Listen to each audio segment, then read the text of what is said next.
मंगलम भगवान वीरो मंगलम गौतम ओगड़ी मंगलम कुंद कुंदाद्यो जैन धर्मोस्तु मंगलम सर्व मंगल मांगल्यम सर्व कल्याण कारकम प्रधानम सर्वधर्माणां जैनम जयतु शासनम जैनम जयतु शासनम जैनम जयतु शासनम।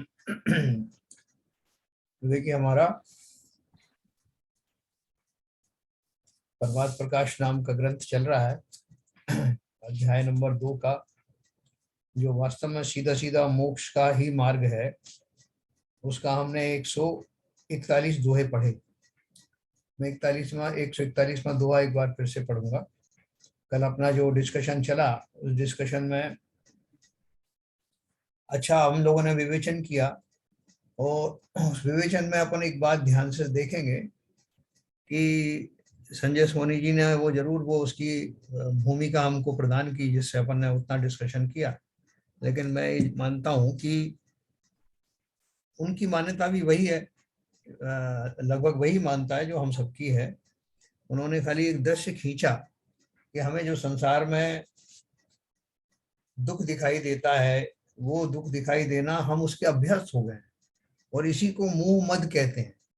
मोह मद में क्या होता है, जैसे कोई शराबी आदमी है, वो शराबी पीने पीने के बाद में जो उसको बेसुधी आती है, वो उसको ही एंजॉय करता है, उसी के लिए वो शराब का जो है मदिरा का पान करता है, उसे वो बेसुधी चाहिए।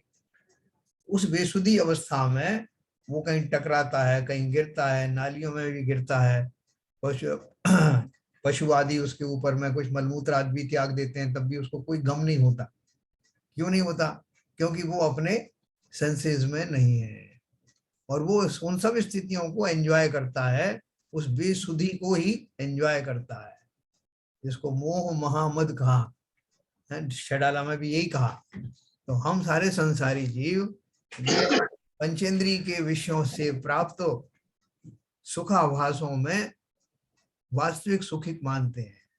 तो जो जब वो नहीं मिलते तो दुखी महसूस करते हैं। शराबी को शराब नहीं मिलती तो बड़ा दुखी महसूस करता है कि आज मैं अचेत कैसे होऊंगा, आज बेसुध कैसे होऊंगा अगर मदिरा पान नहीं होगा, तो इसमें वो दुखी महसूस करता है।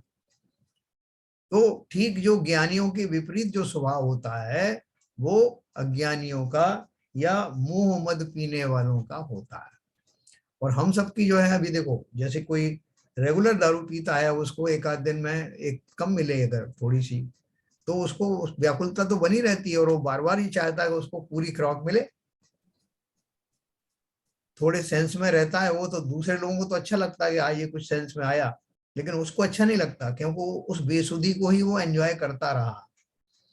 तो ऐसे ही उन्होंने कहा ना, अपने युगल जी ने, जगाया तुमने कितनी बार, हुआ ना कि मोह मोह का जो है नाश नहीं, वैसा करके पूजन की पंक्ति है। तो उसका अर्थ यही है कि जिनेन्द्र देव ने, आचार्यों ने कई कई बार सचेत किया, लेकिन जो अगर जागना ही नहीं चाहे, जिसको शुद्ध चाहिए ही नहीं, तो वो उस शुद्ध की कीमत जानता नहीं। उसी तरह से संसार में होने वाली तमाम व्याकुलताएं, खाने का राग, पीने का राग, भोजन करने का राग, भोजन पचाने का राग, मलमूत्र त्याग करने का राग, धन कमाने का राग, सारे स्वजन मेरे साथ बने रहें, किसी को कुछ ना हो, मैं स्वयं भी निरोगी बना रहा हूं, इसका राग, कुछ घटनाएं हो जाएं तो जो मैं नहीं चाहता उसका जो होने वाला जो आर्त आर्त अधिध्यान है, कोई मेरी जो है मेरे को दुर्वचन कह दे, उससे होने वाला खेद, ये सारी अवस्थाओं से हम परिचित हैं। लेकिन फिर भी उन अवस्थाओं में रच पच गए होने के कारण हमें उनमें कोई भी दुख महसूस नहीं होता। हमको क्या लगता है कि ये ना हो तो मैं अच्छा हो जाऊं, लेकिन वो तो है ना, they are the part and parcel of your life. वो अलग तो हो नहीं सकते, ये तो पूरी कल्पना है कि अगर ये ना होते तो मैं सुखी हो जाता। ये भी बिल्कुल सही है, अगर वो नहीं होते तो सुखी हो जाते, लेकिन वो तो है ना, न केवल है, वो होते ही रहेंगे। इसी का नाम तो कहा कि संसार में कभी सुख मिलता नहीं।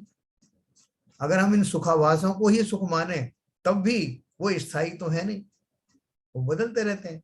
और मैं उनकी खोज में इतना व्याकुल बना रहता हूं कि जरा कुछ भी मेरे से विछोह हो जाए उन वस्तुओं का, तो मैं आकुल व्याकुल होने लगता हूं। और ऐसी आकुलता व्याकुलता मेरी लगातार चलती रहती। मैं ये मान के चलूं कि मैंने किसी का बुरा नहीं किया तो मेरा कभी बुरा नहीं होगा, ये हमारी मूर्खता है ना, ये खाली हमारी कल्पना है। क्योंकि जो कर्मों का समूह मैंने इकट्ठा करके आया हूं अनेक अनेक पर्यायों में, मैं इन सब कर्मों का सृजन करता रहा, वो सब सत्ता में पड़े हुए ना। मेरे बहुत अच्छा करते हुए भी मेरे अशुभ का उदय आ सकता है ना। सीता जी ने किसका बुरा किया था उस पर्याय में कि उनको जो है तो वनवास भेज दिया गया। उसके बाद उन्होंने क्या गलती की थी कि उनको रावण ने हरण कर लिया, जिसके फलस्वरूप उनको जो है अग्नि परीक्षा देनी पड़ी। उन्होंने क्यों नहीं कहा कि मैंने किसी का बुरा नहीं किया तो मेरा भी बुरा क्यों हो रहा है? उन्होंने क्यों नहीं रामचंद्र जी को गालियां दी, है ना। तो हमारे यहाँ क्या कहा है कि संसार का स्वरूप ही ऐसा है, उसमें कुछ क्षण हमें ऐसे लगते हैं जब हमारे वो आकुलता व्याकुलताओं में कुछ कमी इसलिए होती है कि हमारे वो अशुभ कर्म उस समय उदय में आए नहीं होते हैं, फुल या पुण्य का उदय चल रहा होता है। लेकिन हमारे यहाँ कहा वो कहा जाता है ना कि जिनको पूरा पूरा पुण्य का उदय मिला हुआ है उनको भी हमेशा सुख साता होती नहीं।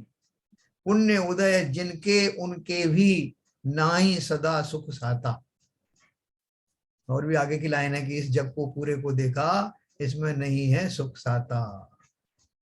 तो इसलिए ये हमारी पूरी कल्पना और भ्रम है। इतने अनीत मनीषियों ने जो सब बात कही है वो ऐसे ही थोड़ी कही। इस संसार का स्वरूप किसी एक व्यक्ति ने बैठ के तो लिखा नहीं। अनादिकाल से संसार में ऐसे ही चक्र चल रहे हैं और उन चक्रों के माध्यम से मैं हर क्षण प्रति क्षण आकुल व्याकुल बना रहता हूं। और आकुलता व्याकुलता ही दुख की निशानी है।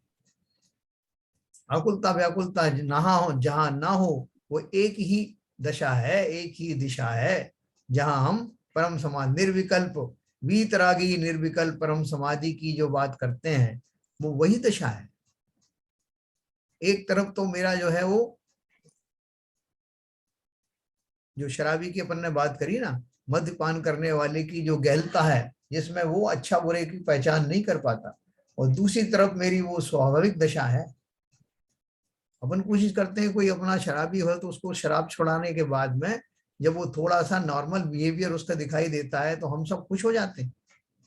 लेकिन वो खुश नहीं होता जब तक कि वो स्वयं ही मन से उसका त्याग नहीं कर देता।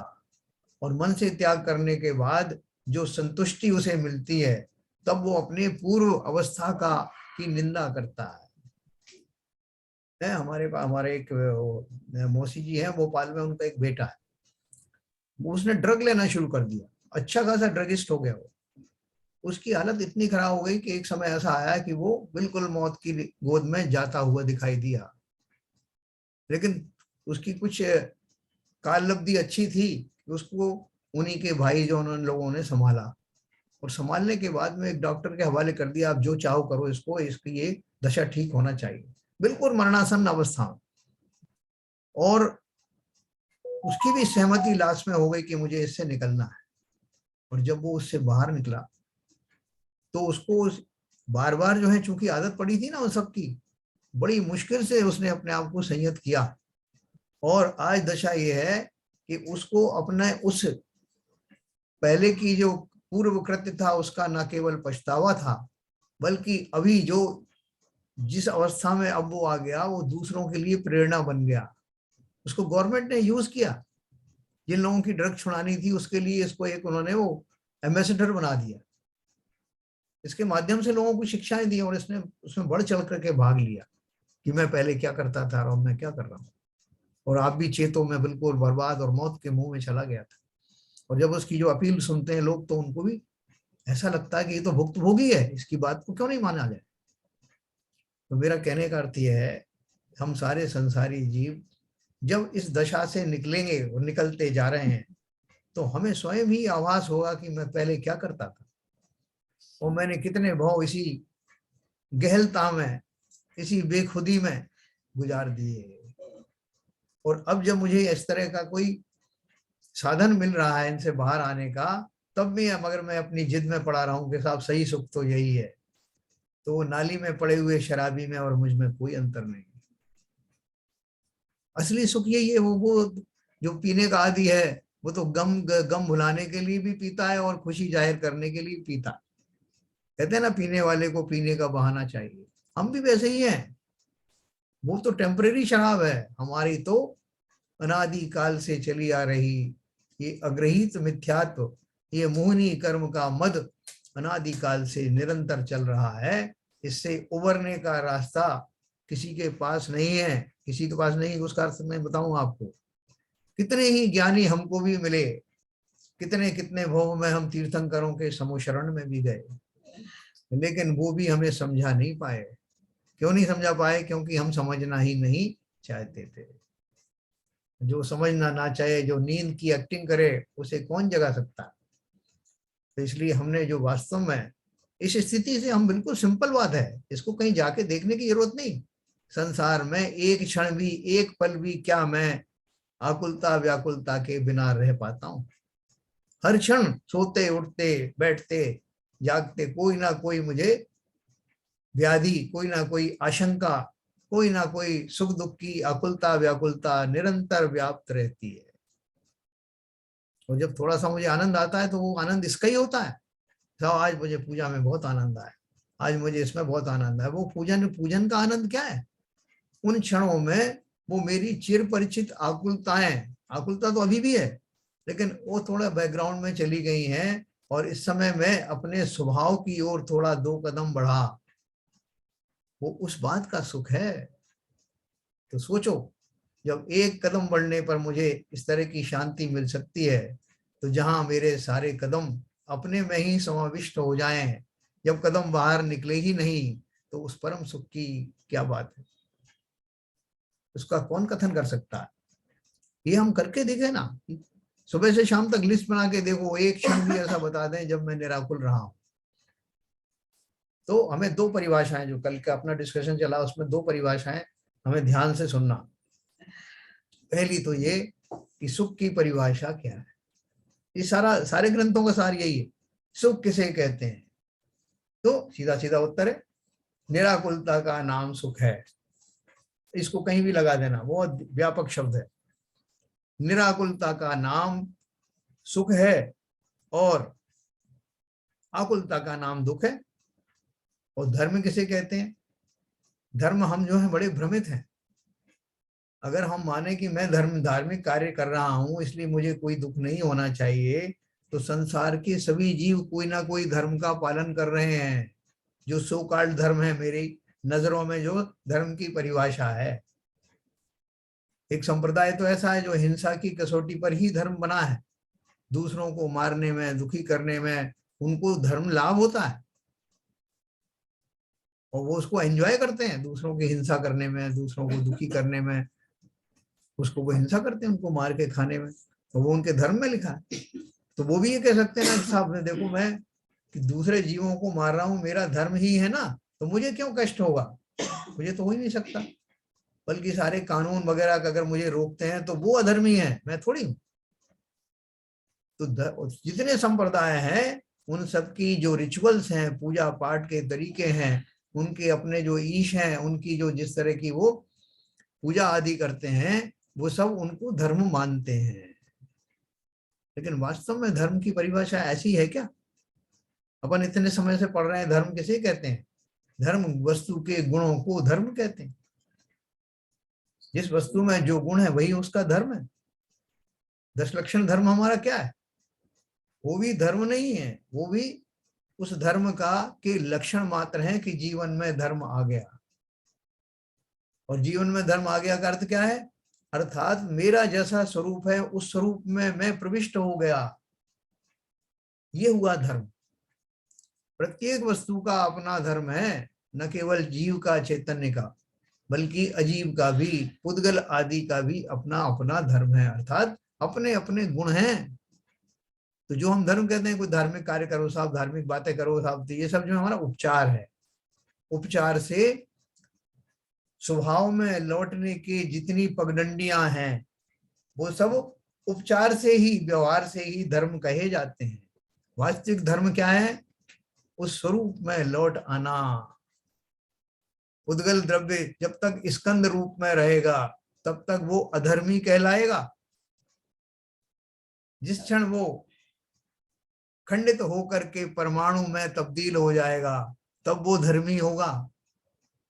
क्योंकि पुद्गल द्रव्य की परिभाषा परमाणु के माध्यम से ही दी जाती है। स्कंद बनने से तो वो विभाव में आ जाता है। उसी तरह से जीव द्रव्य में अनंत गुणों से परिपूर्ण आज तक धर्मी नहीं बना। अर्थात मेरे जो धर्म है, मेरे जो गुण है, मैं उनमें वापसी नहीं कर पाया, उस स्वाभाविक स्थिति में नहीं आ पाया। वापसी का अर्थ क्या है कि वर्तमान में मैंने जो कुछ छोटी उल्टी सीधी कल्पनाएं करके संसार में सुख आदि की गलत धारणाएं बना करके जो अपना अनिष्ट किया है, उसके कारण मैं उस सुख को जो धर्मी को मिला करता है आज तक प्राप्त नहीं कर सका। कल संजय जी ने कहा ना कि मैं अगर धर्म कर रहा हूं तो मुझे क्यों दुख होना चाहिए, बिल्कुल सही कहा। लेकिन धर्म कौन सा?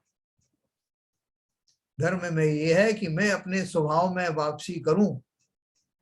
गज कुमार मुनि ने स्वभाव में वापसी करी तो उनको दुख हुआ क्या?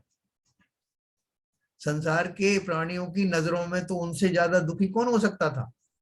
जिनके सर को ही सिगड़ी बना करके आग लगा दी गई हो, उसकी वेदना का क्या कहना। उस वेदना में भी वो अगर सुखी रहे, सुखी नहीं रहते तो केवल ज्ञान नहीं होता, उसमें भी निरपेक्ष रहे, तो इसका अर्थ क्या है कि वही तो धर्मी थे। ऐसा धर्मी मैं हूं क्या? मैंने धर्म की अपनी व्याख्याएं, अपनी परिभाषाएं बना ली और उस धर्म के रहते हुए मैं दुखी ही रहूंगा। लेकिन जो धर्म की परिभाषा मैं आपको बता रहा हूं आचार्यों के माध्यम से, उस धर्म को जिसने धारण किया वो तीनों काल में भी कभी दुखी नहीं हो सकता, क्योंकि सुख की परिभाषा वहीं से शुरू होती है। स्वभाव में वापसी ही सुख है। अवश्य ही अगर मैं धर्मी हूं तो मुझे कोई कष्ट होने वाला नहीं है, लेकिन धर्मी की परिभाषा समझनी पड़ेगी। तो चलिए, हमने कल के बारे में बात करी, तो मैं आपको ये अपना 141 नंबर का थोड़ा सा अपन और करेंगे।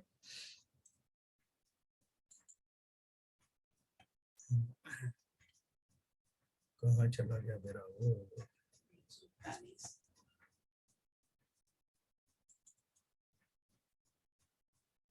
एक सेकेंड।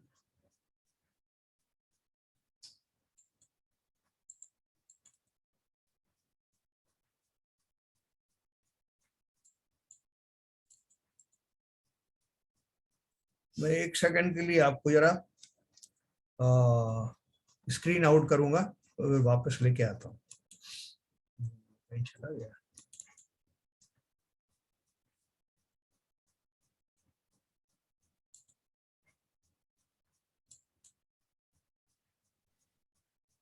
मिनिमाइज करके आप खोल लीजिए इसको, हैं? इसको मिनिमाइज करके अच्छा, आप जो आपका फोल्डर है खोल लीजिए। मिनिमाइज करके। Okay, you can not minimise Zoom when you are recording this meeting. तो पहले मैं इसको रिकॉर्डिंग बंद कर लीजिए। ओके।